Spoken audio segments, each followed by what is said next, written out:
কথা আপুনি কৈছে আপুনি কথা শুনা উত্তৰ নাই প্ৰত্যেকটো প্ৰশ্নত আমি ৰাইজক ক'বলৈ দিয়া নে কিয় জানে বিশৃংখল সৃষ্টি হ'ব ৰাইজৰ প্ৰচণ্ড খং আছে সেইকাৰণে আমি 5জন মানুহ আগফালে ৰৈ আছো উপলুঙা কৰি ভেংচালি কৰি কথা নক'ব ৰাইজক যদি ক'বলৈ দিওঁ একটা প্ৰশ্ন উত্তৰ আপুনি দিব নোৱাৰে হয় নে নহয়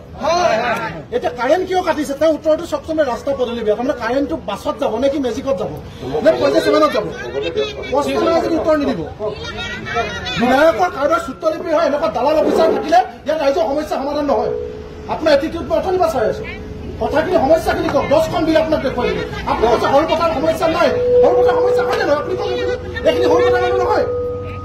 আপোনালোকক কোনোবাই ফোন কৰি কৈছে তাত কোনোবা লিডাৰ আহিব সৰু পথাৰ বাহিৰত তেওঁলোকক এইখিনি কথা ক'ব সৰু পথাৰৰ মানুহৰ বিল সৰু পথাৰৰ মানুহৰ কথা ক'বলৈ দিয়া নাই বিশৃংখল হ'বৰ কাৰণে